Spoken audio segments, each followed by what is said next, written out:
Backdoor में बैठ के अंडर द टेबल जो उन्होंने डील की है कि हैदराबाद, कराची और नवाबशाह में, बुखात और सखर में सिंध के लोगों की तादाद कम करके पेश की जाए, इससे उनका कौन सा पर्पस सर्व होगा, कौन सा वेस्टेड इंटरेस्ट उनका पूरा होगा। इसलिए उनको तो ये चाहिए था कि हम ये नहीं चाह रहे कि कोई गलत आदमशुमार है। जेन्युइन जो सिंध की आदमशुमारी है, हकीकी आदमशुमारी सिंध में भी आनी चाहिए, पंजाब, पख्तूनख्वा और बलूचिस्तान में भी आनी चाहिए। उसमें एमक्यूएम और पीपल्स पार्टी क्यों ये कोशिश कर रही हैं कि सिंध के लोगों की इन्यूमरेशन सही ना हो, और इन्यूमरेटर्स पे ईडीओज और वीडियोज के जरिए क्यों दबाव डाला जा रहा है। ये सिंध के 5.5 करोड़ लोग सवाल पूछ रहे हैं एमक्यूएम से और पीपल्स पार्टी से कि इस किस्म का रवैया सिंध के लोगों के साथ क्यों अख्तियार किया जाए।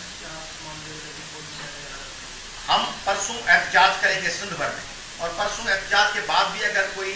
एक्शन नहीं लिया गया तो हमारे पास ऑप्शन खुले हुए हैं अदालतों का दरवाजा खटखटाने के। मगर मैं सुप्रीम कोर्ट से और सुप्रीम कोर्ट के ऑनरेबल चीफ जस्टिस साहब से और सिंध हाई कोर्ट के चीफ जस्टिस साहब से भी इस्तदा करता हूँ कि इस मामले पे सुओ मोटो एक्शन लिया जाए। खास तौर पे जो आदमशुमारी नंबर 83 था, जिसमें 64 लोगों के और 12 खानदानों को 1 नंबर अलाकेट किया गया, उसका सुओ मोटो नोटिस लें, और अगर सही आदादशुमार नहीं आए तो एनएफसी में हिस्सा, नौकरियों में हिस्सा, रोजगार में हिस्सा, तरक्की और वसाइल की तकसीम में जो हिस्सा है, उससे सिंध के पहले से ही मजलूम, महकूम और फ्लड अफेक्टेड लोग ज़्यादा मुतासर होंगे, और मुल्क में एक ऐसा क्राइसिस जन्म लेगा जिसका अंजाम इंतहाई भयानक निकल सकता है।